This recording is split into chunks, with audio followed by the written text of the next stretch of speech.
This this is the Impressions Exchange Podcast. Impressions Exchange Podcast. Where all topics impacting the graphic imaging and printing industry are addressed via in-depth news coverage, analysis, and timely interviews. Hi, I'm Denise Gustafson, Editorial Director for Printing United Alliance, and the guest host for the special Printing Impressions podcast series in celebration of Women's History Month, highlighting women in the printing industry. During this series, I'll have the opportunity to talk with women from all segments of the industry about their experiences and their journey as a woman in the industry. So today, it's my pleasure to welcome Karen Meyers, Business Manager with Michigan Farm Bureau's Centralized Print and Mail Services. So Karen, welcome. Thank you. To get us started, can you give me a little bit of background about what you do with Michigan Farm Bureau? Yes, so we are an implant operation. We do business for the entire Michigan Farm Bureau family of companies. We also have outside clients that we do business for as well. We are a full service print and mail operation. We do wide format. We have all digital equipment. So digital color, digital black and white. We have a small envelope and letterhead printer as well. We also do die cutting. We had it on a Colex flatbed cutter about a year and a half ago. So that has been exciting to add to our mix of business and pretty much covers it. Well, you guys really run the gamut, which is, I think, for any implant. I think most of them, you guys do a little bit of everything. We do, exactly. And if there's something that we can't do, I try to handle all the outsourcing so people still know to come to me for all of their jobs. I work with a variety of vendors as well. So if you need that random apparel piece or you need something that you just don't have the size for internally to print, you can get it done with somebody else. Yes. How did you get started in this crazy industry, the print industry? So I took a little different path. I didn't start in printing. When I was young, my goal was to be a graphic designer. That's what I love to do. It's what I went to college for. I studied industrial supervision and management with a graphics concentration. So kind of the supervision and management goes well with my current position. And then I initially did start out as a graphic designer. And I worked my way up, got to be a marketing manager, and then eventually landed here as the business manager for the printing department. And I think having that graphic design background has really helped me be able to understand because, I used to have to set the files up for print. And so being able to have an understanding of that, I think I can also help my clients be able to have an understanding of how they need to get files to us. So I think that has helped me along my way. And there's still times where I do some graphic design. There's still times where I'm fixing files or I'm doing it myself or just really quick for a client. I don't do it a whole lot, but every now and then it's kind of fun to just get back into that a little bit. We have teams of designers that we work with here, so I don't really need to, but it's just kind of fun sometimes.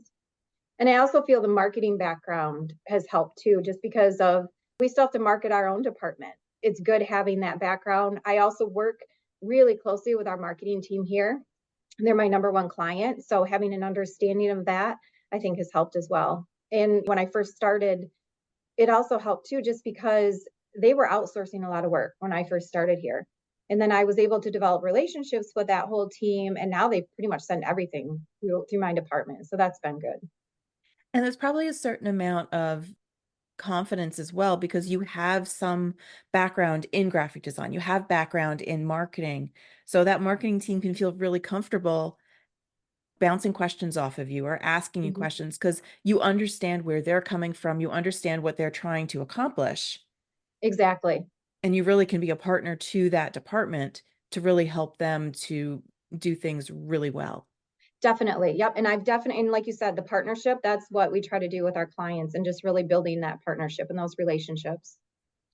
So when did you start working in this particular role? I think it was 2006. Okay. So it's been a little while. It's been great. I've had, there's been a lot of challenges over the years here and there, but overall it's been great. I'm really passionate about what we do, what we can do, the different things we've been able to do. In my tenure here, we've had a lot of changes. And even adding on a website, that was one of the first things that I did a year or two into my role here, web to print site. Last year, we actually updated that. So that was a big task again to go through. But I'm proud of what we've done with that and being able to make it much easier for our internal clients to be able to place their orders. Now, you mentioned that you've had to overcome certain challenges. What have you had to overcome over the years? I've actually been pretty lucky with most things. I would say one of the challenges recently was our building went through a massive remodel. They literally gutted the building, started over. My department lived through that entire remodel. Almost Oh, everybody else was outside of the building at the time. Even funny things like no heat, no electricity. There was one day the lights went off and we still just kept working because all of our machines were working. It wasn't very long, but still we just kept working because we were busy and we didn't really have a choice. They had to close down the loading dock. And so we normally were right across from the loading dock and we had to cart all of our materials to the other end of the building, things like that.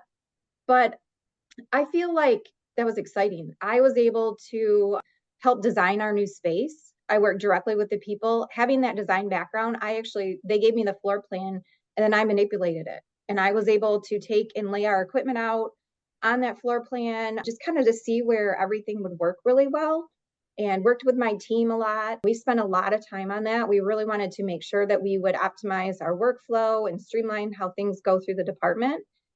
It got to the point where they were having the contractors just work directly with me.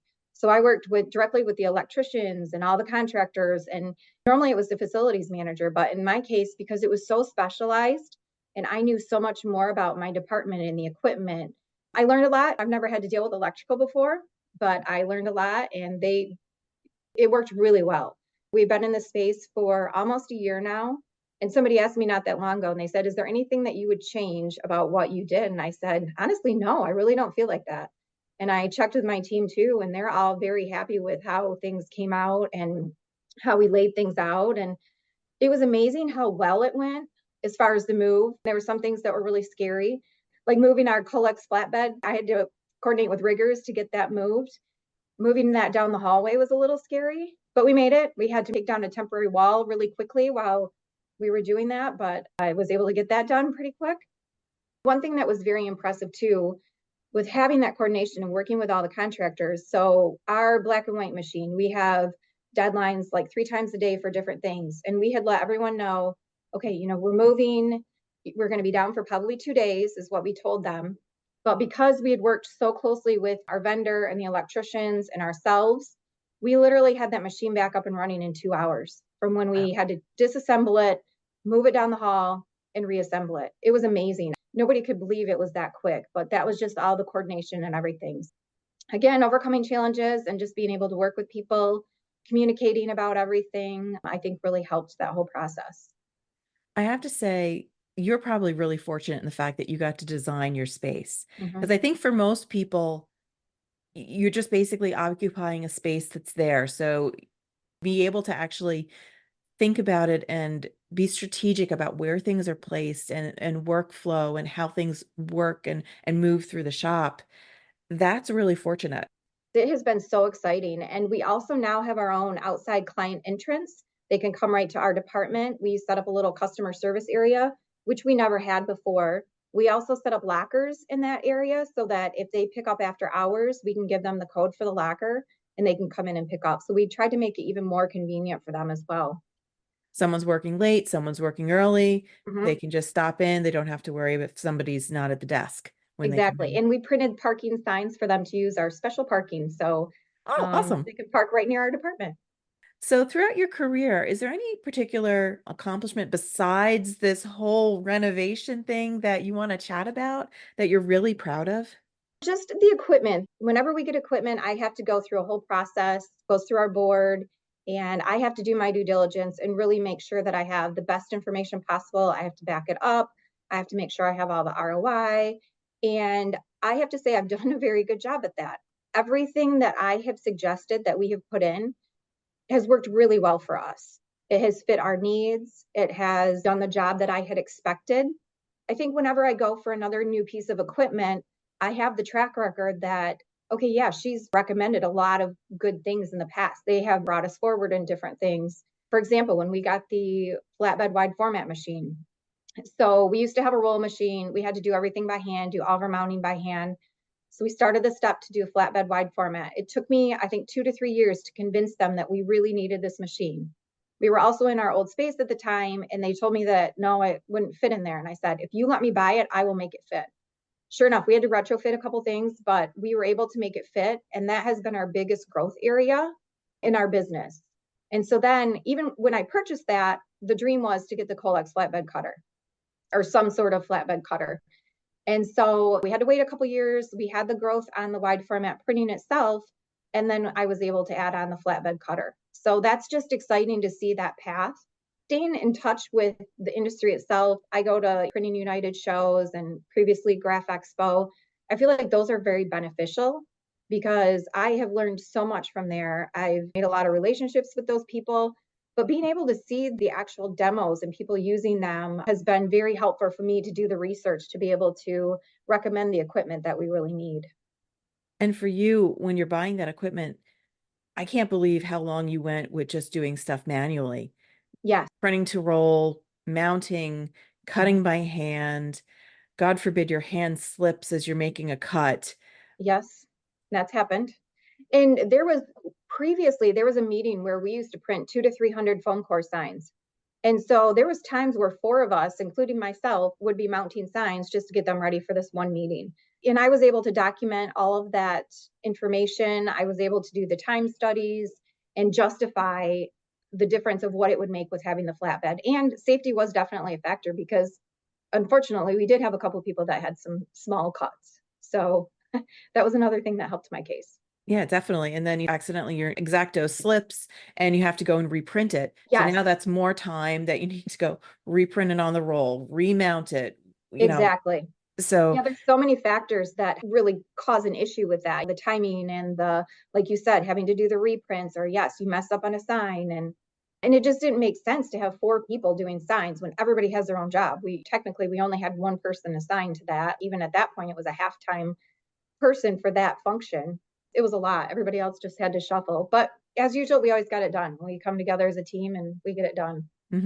I just can't imagine how much of a time savings that you now have between Mhm. the flatbed printer and the cutter. A half-time person is probably more than enough to even It do is. that one job that you have for those 200 to 300 signs. Exactly. It's so much more efficient and so much cleaner. The quality is so much better. The trims are excellent. They're dead on. We're very proud of everything that we can do. And it opened up the door too for so many more things that we could do as far as if we were printing on metal, I had to order it ahead of time specific to the size that we needed. I couldn't trim them down. There was one time it took me 3 weeks to get the stock just because it had to be trimmed. Whereas if I could have ordered the sheets, I could have had it within 2 days. hmm And so that really streamlined things as well in that process. Yeah, definitely. Thinking back a little bit to as you've progressed in this industry, obviously you've had a number of different jobs, you've had a number of different experiences. How has all of that really contributed to your own personal growth? I think just being able to, there's always a challenge, and I'm not afraid of that. So the different things that have come up over the years, as far as initially getting the new website and doing the research on that and setting that up. I was actually the one that built the entire website. I was the one that kept the templates and everything like that. My background in the graphic design field and then my marketing experience definitely helped with that. So getting that all set up was definitely a challenge. On the web to print side, how important was it for you to have something like that in place? It's critical for us. We have so many templates. We have agents throughout the state. And then we also have we have two companies that we do work for essentially. It's all under one umbrella, but it's two companies. And so we have people all throughout the state that we're doing work for. And we were having to have people set up a proof, send them back a proof, wait for their approval, make changes. So we had people that were spending so much time on doing these things. So when I went through that process, I brought together all of the stakeholders and the people that had to do all the file setups. I brought them in, I showed them demos of the systems that I had narrowed it down to because I needed their buy-in as well.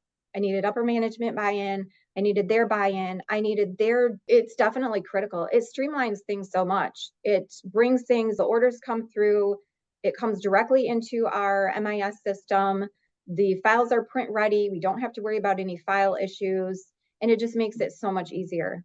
Every now and then when I hear of a company that doesn't have a web to print site, it just really makes me wonder how they function. For us, it makes a world of difference. I can't imagine not having that. I think I was only here a year or 2 years, and that was enough.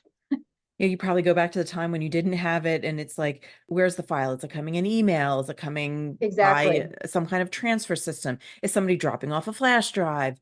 who knows where it's coming from, and then trying to track that through and get Yes. approvals and who's approved this, who's not approved it, what changes have to be made, et cetera, And et I cetera. also think it helps us increase our sales as well because people can see the different options for templates. Whereas before they would have to send in a message like, I want this, or we would put out some materials. But now they can see everything. We can promo different campaigns. So our marketing team does different campaigns depending on the time of year. Now they can go on and see it on the website itself. We've been able to add on social media graphics on there as well. So that's been nice too. We're trying to make it like a one-stop place. That was added on with our last website upgrade a year and a half ago. And that has helped our marketing team because they were having to do all those individually and send proofs and all that. So we streamlined the process for them as well. So not only has it helped me, it's helped other teams within our company. And then for people that are actually ordering from you, they know Mm-hmm. exactly what you can provide. So, oh, Yes, I never thought that you guys could do this or that. exactly. Or, oh, I never realized that you'd have this kind of campaign around this time of year, et cetera. It helps them as well and makes them more profitable and more effective.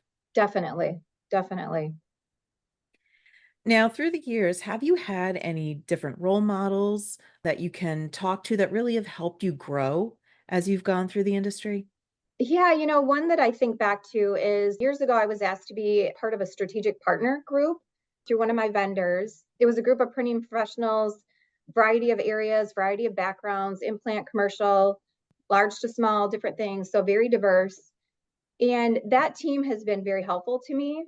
At the time, we started just for that initiative, but then it became more. We actually several of us created our own little group and it's been a great resource for me. We reach out to each other for different things. So sometimes when I'm looking at equipment, I'll reach out to them and say, hey, what about this? What are you doing? One of the people that I knew had the flatbed printer that I went with, and I was able to reach out to him previously when I was looking at it, just talked through with him because talking to somebody that's actually in the industry, has the same machine, it's very beneficial. So we still keep in touch. That group was dissolved years ago. We just had a call a week or so ago and just talk through what's going on. I also, when I was doing my building reconstruction here, I sent them my floor plan and just got their feedback as well. I also sent it to a couple other people that I knew that had been through a move and being able to reach out to different people in that same position. It was great to get that feedback and just have that resource because in my building, nobody else is really going to understand the print world and how we do our business. So having those roles and those connections like that, it has been very helpful to me. In all honesty, for everybody else within your building, it's probably the big black hole. Stuff Yes, goes in, you send an order in, and then out it just comes I magically. They know. don't understand what goes on behind the scenes. No. And it's fun now because before our space was so cramped. We kept people basically at the very front. They could see in the shop, but it was hard to move around. There really was not much space. And now it's nice to have a space that we can be proud of. Our CEO sometimes even brings people down here and just shows off our space. And he's proud to say, we have state of the art technology. Look at our department and look at what we can do here. It's exciting to see that. Definitely. One thing that I thought was really interesting that you said is using the peer group when you were purchasing, because it's so much different when you're talking to a peer that does exactly what you're doing or very similar things to what you're doing to really know how is it working? How are the different team members interacting with it? Is it really working with the systems? The vendors are wonderful. They can give wonderful demos, but they don't know in some cases the ins and outs or the intricacies of what goes on in an implant or in your specific market. Exactly. And I'm also part of IPMA, and I feel like that group has been a great resource. We have a message board there. There's times when I post things on that just to get some feedback. I also follow what other people are posting. Sometimes I search back through those messages when I'm looking at something to see if there's already some information out there. But I feel like that's been a really good group as well for me. I know Bob Neubauer, who's our content Oh, yes. director for Implant Impressions, Yep. he's always talked about the great sharing that happens with the implants and with IPMA and with the different boards that you guys have, just to be able to share that information. I think it's really important because you guys are the ones that are doing the work and Yes. to understand the challenges. Granted, you might be different markets. Somebody might be in government, somebody might be hmm in colleges and universities, somebody's in something else. but you're doing very, very similar work and you Yeah, don't really compete with each other. So you can really be open and free with your conversations. right, definitely. Not that long ago, when I was at one of the Printing United, I went to dinner with a vendor and there was some other users there, and there was somebody that's been in the industry for like 40 years, I think. That was such a great dinner. I just had such a great time being able to listen to her, and she's kind of a leader in the industry, and being able to sit in on that conversation and hear some of her challenges and talk through it was just really exciting how she's triumphed over different things. How important is that networking? I really feel like it's been very much of a part of the keys to my success is having that group and those groups and those resources, that you can reach out to at any time. Because yes, there are a lot of people in our industry, but it's still such a niche industry. And there's a lot of people that don't understand the language. When I talk to my friends or different other people or the family, they don't really understand. So it's exciting to have that network of and wealth of knowledge that's out there. What I love too is people share. People that are in the industry, a lot of people in the industry are so passionate about what they do. And so it's fun to see. Not that long ago, I had another counterpart come up with two other people to see our new space. They came up, we walked through things. We do a lot of similar type things. They were another Farm Bureau organization. And just spending those few hours with them, I think for all of us was invigorating just to talk about what we're doing and how we can move forward. I had some suggestions for them, they had some suggestions for me. And being able to put some of that into place has been it's always key. I come home from some of those sessions just with some new ideas, and I try to stay abreast of what's going on, reading the different media that's out there and a variety of sources that way as well.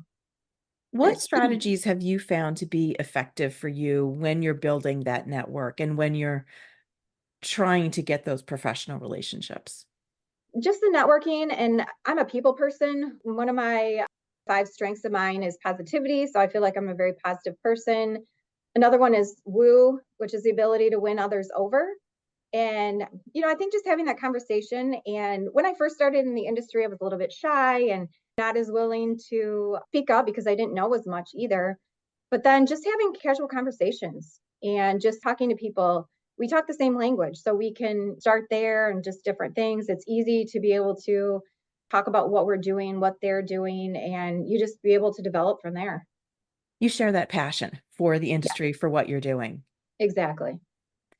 Now, in terms of the printing industry, I mean, the printing industry as a whole is a little bit more on the male dominated side. There's a lot more men generally. In the implant, it's a little bit different, partially because I think it's the parent organizations have certain DE&I requirements as well. So it is different. But when you're looking at the printing industry as a whole, how important is it for you as a woman to have women in different leadership roles? I'm fortunate. The company that I work for has quite a few women in leadership roles throughout the entire both companies. So I didn't step into a place that I was blazing a path. My previous job, I was actually one of, I think almost every single manager there was a male. So I was kind of used to that. I was used to working in that industry. It doesn't bother me. It's just kind of how things are, and I'm fine with that. But here, there's just so many more women, and I have two female staff. Actually, my wide format operator and my flatbed cutter, the same person, is a female, and she's doing an amazing job at it. I don't think we really think about it as much here. I was also lucky because the two gentlemen that hired me were 100% on board with hiring me, and they backed me, they supported me. So coming in with my team, I think I was able to win them over pretty easily because I had that support. I was replacing somebody that retired. He stayed on for a little while, but he totally supported me. So having his support helped as well. They could see something in me that I had the capability to be able to do the job and hopefully be able to take it to new heights. And I think for the most part, I've done that. So I've been pretty proud of that. And I'm not going to stop. There's always new things, and I'm excited about to see where we can go. So obviously, you are very passionate about what you do and you have a career in the printing industry. But at the same time, you also have a personal life. And that can be very difficult for women to try to balance having the career, having the family, the personal life. How do Mhm. you how do you approach that? How do you make that balance so that way neither one side is getting too much of your attention? And that has been tricky over the years. There's times where it's been obviously very stressful. Anyone in the printing industry knows there's constant deadlines, there's meeting, you have to meet the client expectations and the quality. And then obviously there's equipment issues at times, and being able to meet those deadlines when a machine is down is virtually impossible. So you constantly have to pivot and make sure that things work well. It's constantly quick thinking on your feet, like, okay, this isn't going to work. Let's do this or this. Or I constantly have to play out different scenarios to be able to meet deadlines, and making decisions all day, every day does get a little bit tiring sometimes. But I feel like because I have a great team here and a great support system at home, I think that makes the world a difference. I also think having the positivity, pretty even keel. I try not to get too stressed sometimes, or at least, like, I joke with my team. I'm like, yeah, I just hide it from you. I don't show you. Because like when we were going through the renovation, that all fell on me, and it was very stressful to keep the business running and still go through everything and keep my staff's motivation up. And and I think just being a leader like that, being able to step in, and they also know they can always ask me for help. I'm always there to help. I also work for a company that's very family oriented. So I'm fortunate with that as well. There's a lot of great people here. I feel like I've been lucky with that way. Definitely. Are there times when you've had to bring work home? And, Oh, yes. how do you approach that? Obviously, you try not to. Everybody Right. tries not to bring personal stuff to work and work stuff home. How do you Exactly. manage that kind of a balance too? I try to do it on times that I'm not missing out. My kids were both in sports, and I was the type of parent that I was at every game. And so I worked around it. I wanted to be there for them. They knew that I would always be there, and that was important to me. Again, coming from a family company, they understood that as well. And just communicating, like if I had to leave a little bit early to get to a game or do that sort of thing, it was always supportive. And I'm the same way for my team. Family is important. And so I feel like it's been good for me, and I want to be like that for my team as well. When you look at family, raising kids, you only have one shot at it. Yes. So you want to make sure you're getting that right. So having a company and managers that understand that, I think is really important for like your team members, or, Mhm. for you, the company understands that as well. And that I think makes people stay too, because it's Yes, more than just a job for them at that point. exactly. Exactly. And just having that support group at home, even having the grandparents. There's times when we had to call them in and say, hey, I really have to be at work today, but can you help out? Can you pick up? Can you do this or that? And having that support group made a big difference too. For some women, I know one of the things is childcare. So having that Mhm. support system, hey, can you pick up, or can you do this, that, the Yes, other thing? Or, hey, I'm running late. Can you grab them from daycare, or whatever it was at the time? That's tough for some women today. it is. And I was super fortunate. We had an amazing daycare. They're still really good friends of ours. Anytime my kids see them, they go up and give them a hug, and they always talk about how they love them, and it became a family. My best friend's kids also went there, and so there was times where we could help each other out too if we had to pick up or whatever. Yeah, I was super fortunate with my daycare because they were amazing, part of the family for sure. Definitely. For me, I don't have kids, but I just can't imagine having to make those plans and trying to figure out those things, especially nowadays with daycare being so expensive Hmm. for families. Then you start going through does it pay for me to be working if we're going to be paying X amount for daycare? Right. And then whose career does this now impact? So Exactly. I think it's even more difficult nowadays for some of the folks that are coming up through the industry. I do too. I'm very glad I'm beyond that stage. Yeah, I completely understand. As we're wrapping up, my favorite question is the question I ask everyone as we can kind of conclude is knowing what you know now. So, based on all your experience in the industry that you've had, your career path, what advice would you give to yourself if you Hmm. were just starting out? My path was a little bit different to get here, but I feel like that has built me up to the person that I am today. I still stay in contact with people at my previous job. And, even the first job that I was working at during college was just a springboard to get me to where I am. Would I have ever thought that I would work for the company I'm at when I was younger? No, never. This is not where I would have seen myself, but I'm very grateful to be here. I'm grateful to work for an excellent organization. I'm grateful to do what I do. Every now and then my son jokes with me. He's like, "You print? Like what is printing? Printing's just," and I'm like, "Look around. Look where printing is. Printing is everywhere." And I get we're in a digital age. A lot of things are shifting, but there's still print all over the place. And it's exciting, especially with the new things that we've added, to be able to show people like, hey, we can do this or we can do that. Just some of the die cutting, some of the things we do are fun. Some of the stuff is pretty mundane. It's just basic, but there's other things it's exciting to see. And it's exciting to see the path that the organization takes and some different initiatives that they take. And to be a part of that is great. There's a variety of things that we've been able to be a part of that we're really proud of. And our company has won awards for different initiatives that they're doing. And the fact that we had a hand in that is very exciting. It is very exciting. So basically, what would your final advice then be? I would say never be afraid of a challenge and being able to do your research, do your due diligence. You always need to be learning. No matter what you're doing, there's constant changes in the industry, just like in everything. You just need to be able to absorb that, be willing to step outside the box, be willing to listen to other people, listen to what their needs are, and just being that resource as well, and having the resources available to you, just creating that network. Even if you just start with one or two people, it doesn't matter how big your network is. And even like IPMA, I'm just one small little person in that group, but there's so many people and so many people are willing to help. There's just so much that you can learn. So don't be afraid to reach out. Don't be afraid to ask questions. There's just so much information everywhere and so many other people that are passionate about what they do as well, I think. And willing to share. Yes, exactly. And willing to help. Yep. Well, Karen, it was a pleasure to talk with you today. So I appreciate the time that you spent with me. Thank you. Yes, I really appreciate it as well. And hopefully we'll be able to continue this conversation in another time. Sounds good. Awesome. Thanks again. Thank you.